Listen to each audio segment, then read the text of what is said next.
আসসালামু আলাইকুম, ফারহানা জামান টিউলিপ স্বাগত জানাচ্ছি এনটিভির রাতের খবরে। ক্রাউন সিমেন্ট শিরোনাম দেখছিলেন, নিয়ে যাচ্ছি এবারে পুরো খবরে।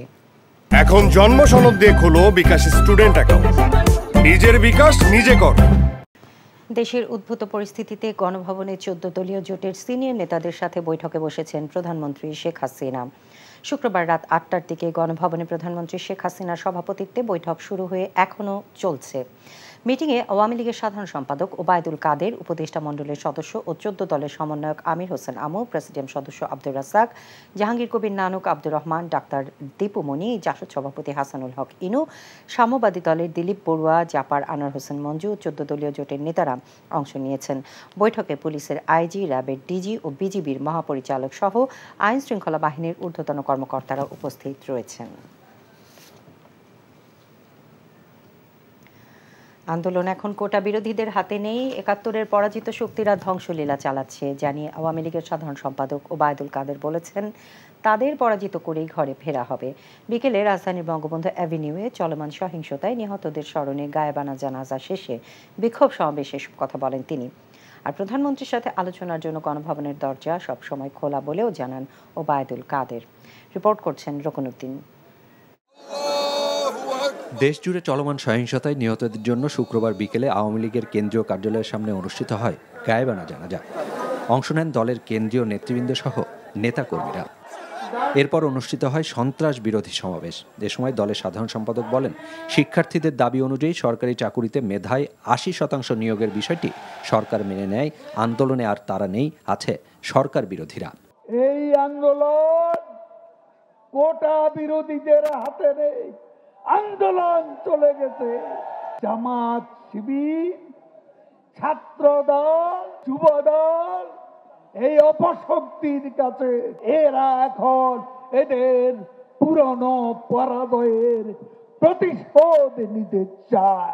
ঐক্যবদ্ধ প্রতিরোধ গড়ে তুলুন, বিজয়ী হয়ে আমরা ঘরে ফিরতে চাই। শিক্ষার্থীদের সাথে আলোচনার জন্য গণভবনের দরজা যে কোনো সময় খোলা বলেও জানান ওবায়দুল কাদের। আসেন, কেউ চ্যালেঞ্জ করুন, আসুন।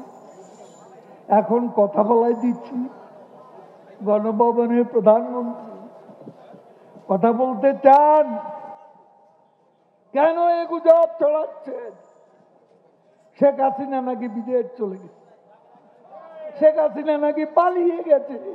শেখ হাসিনা কোনদিনও পালিয়ে যাবেন না। পালিয়ে গেছে আপনাদের নেতা মুসলেকা দিয়ে লন্ডনে। দেয়ালে পিঠ থেকে যাওয়ায় এখন আইন শৃঙ্খলা রক্ষাকারী বাহিনীকে প্রধানমন্ত্রী কঠোর হবার নির্দেশনা দিয়েছেন বলেও জানান ওবায়দুল কাদের। সারা বাংলা। Roknuddin, NTV news, Dhaka. সরকারের পদত্যাগ দাবি করে বিএনপি মহাসচিব মির্জা ফখরুল ইসলাম আলমগীর বলেছেন, সরকার পদত্যাগ না করা পর্যন্ত বিএনপির আন্দোলন চলবে। দাবি মানার বদলে পাখির মতো গুলি করে ছাত্রদের হত্যা করা হচ্ছে অভিযোগ করে শিক্ষার্থীদের চলমান আন্দোলনে তাদের সমর্থন অব্যাহত থাকবে বলেও জানান তিনি।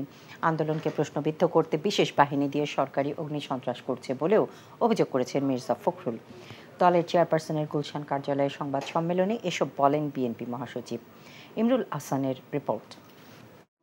আন্দোলনের প্রতি শুরুতে কোটা সংস্কারের শিক্ষার্থীদের আন্দোলনকে যৌক্তিক উল্লেখ করে সংবাদ সম্মেলনে বিএনপি অভিযোগ করে শক্তি প্রয়োগ করে আন্দোলন দমন করতে চাইছে সরকার। আন্দোলনরত বিক্ষুব্ধ জনতার উপর হেলিকপ্টার থেকে সাউন্ড গ্রেনেড নিক্ষেপের অভিযোগ করে দলটি। গেল কয়েকদিনে অর্ধশতাধিক ছাত্র জনতাকে হত্যা করা হয়েছে উল্লেখ করে চলমান আন্দোলনকে আরও বেগবান করতে দেশবাসীর প্রতি আহ্বান জানান মির্জা ফখরুল। একই সাথে আন্দোলনে বিএনপির অবস্থানও পরিষ্কার করেন তিনি। কোটা সংস্কারের ন্যায্য দাবি মানার বদলে গত কয়েকদিনে প্রায় অর্ধশত ছাত্র জনতাকে পাখির মতো হত্যা করেছে। কখনো পুলিশ নিজে, কখনো পুলিশ ছত্রছায়ায় যুবলীগ ও ছাত্রলীগের সন্ত্রাসীরা এই হত্যাকাণ্ড চালিয়েছে। দেশবাসী তাদের সন্তানদের বিরুদ্ধে হিংস্র সরকারের বর্বরতা এবং রক্তপাত দেখতে চায় না। তারা চলমান নির্মমতা ও অনিশ্চয়তার অবসানের লক্ষ্যে খুনি সরকারের পদত্যাগ চায়। আমাদের যে বিক্ষোভ, আমাদের যে যেটা আমরা প্রদর্শন করছি এবং যেভাবে অংশগ্রহণ করছি আপনার ছাত্রদের আপনার কর্মসূচিগুলোর সঙ্গে, এটা আমাদের অব্যাহত থাকবে এবং যতক্ষণ পর্যন্ত না তাদের এই দাবি গ্রহণযোগ্য হবে এই সরকার পদত্যাগ না করবে আমাদের এই আন্দোলন চলতেই থাকবে। নাশকতা ও সহিংসতার সাথে আন্দোলনকারীদের কোনো সম্পর্ক নেই বলেও দাবি করেন বিএনপির মহাসচিব। হত্যাকাণ্ড সহ এই সকল অপকর্ম আড়াল করবার জন্য সাদা পোশাকধারী বিশেষ বাহিনী নিয়োগ করা হয়েছে। সরকারি স্থাপনাসমূহে অগ্নিসংযোগ করে আন্দোলনকারীদের আগুন সন্ত্রাসী হিসাবে চিহ্নিত করার জন্য 2014 থেকে এখন পর্যন্ত এই ঘৃণ্য কৌশল বিভিন্ন সময়ে তারা বিএনপি সহ সকল আন্দোলনকারী দেশপ্রেমিক রাজনৈতিক দলগুলোর বিরুদ্ধে ব্যবহার করে চলেছে। শিক্ষার্থীদের উপর গুলি না চালাতে বিভিন্ন বাহিনীর প্রতি আহ্বান জানান মির্জা ফখরুল। গুলি চালাবেন না। Imrul Ahsan, NTV news, Dhaka. এখন জন্ম সনদ দিয়ে খোলো বিকাশ স্টুডেন্ট অ্যাকাউন্ট। নিজের বিকাশ নিজে কর। অনির্দিষ্টকালের জন্য মেট্রো রেল বন্ধ ঘোষণা করেছে Dhaka Mass Transit Company Limited DMTCL. এদিকে দেশ জুড়ে ইন্টারনেট সেবা বন্ধ থাকায় ব্যাহত হচ্ছে আন্তর্জাতিক ফ্লাইট চলাচল। বিকেলে এক বিজ্ঞপ্তিতে ডিএমটিসিএল এর পক্ষ থেকে জানানো হয় অনিবার্য কারণবশত অনির্দিষ্টকালের জন্য মেট্রো চলাচল বন্ধ থাকবে। এদিকে দেশ জুড়ে ইন্টারনেট সেবা বন্ধ থাকায় ব্যাহত হচ্ছে আন্তর্জাতিক ফ্লাইট চলাচলও। ঢাকা থেকে আন্তর্জাতিক ফ্লাইট চলাচল বাতিল করেছে এমিরেটস ও ক্যাফে প্যাসিফিক সহ কয়েকটি এয়ারলাইন্স কোম্পানি। ইন্টারনেট সেবা চালুর বিষয়ে বিটিআরসির পক্ষ থেকে জানানো হয় আন্দোলনকারীদের অগ্নিসংযোগে বেশ কয়েকটি কেবল ক্ষতিগ্রস্ত হওয়ায় সেবাটি চালু করতে সময় লাগছে। তবে শনিবারের মধ্যে সেবাটি স্বাভাবিক করার বিষয়ে ইতিবাচক বার্তা দিয়েছে সংস্থাটি। এছাড়া দেশের বিভিন্ন এলাকায় টেলিভিশন কেবল নেটওয়ার্ক সংযোগ বিচ্ছিন্ন হওয়ার অভিযোগ পাওয়া গেছে।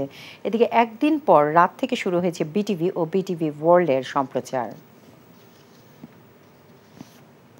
গত 16 জুলাই নিহত 6 জনের মৃত্যুর কারণ উদ্ঘাটন ও তাদের মৃত্যুর জন্য দায়ীদের চিহ্নিত করতে এবং সাম্প্রতিক সময়ে সংঘটিত সন্ত্রাসী কর্মকাণ্ডের জন্য দায়ীদের চিহ্নিত করতে সরকার প্রধান বিচারপতির সাথে পরামর্শক্রমে হাইকোর্টের বিচারপতি খন্দকার দিলিরুজ্জামানকে প্রধান করে তদন্ত কমিশন গঠন করেছে।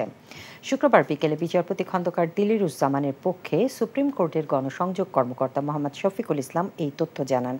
তিনি আরও জানান কমিশনের প্রধান সাচিবিক সহায়তাকারী মন্ত্রিপরিষদ বিভাগের সমন্বয় ও সংস্কার ইউনিটের সাথে 21 জুলাই আলোচনায় বসবেন। দ্রুত সময়ের মধ্যে ঘটনাস্থল পরিদর্শন করে সবার বক্তব্য শুনে 30 কার্যদিবসের মধ্যে তদন্ত শেষ করার আশাবাদ ব্যক্ত করেছেন কমিশন প্রধান। এই ছিল রাতের খবরে। এই খবরের ভিডিও সহ আপডেট জানতে ভিজিট করুন এনটিভি অনলাইন www.ntvbd.com। এছাড়াও এনটিভির জনপ্রিয় সব অনুষ্ঠান ও খবরের আপডেট জানতে ভিজিট করুন আমাদের ইউটিউব ও ভেরিফাইড ফেসবুক পেজে। রাত 1টায় মধ্যরাতের খবর দেখার আমন্ত্রণ রইল। ধন্যবাদ সবাইকে।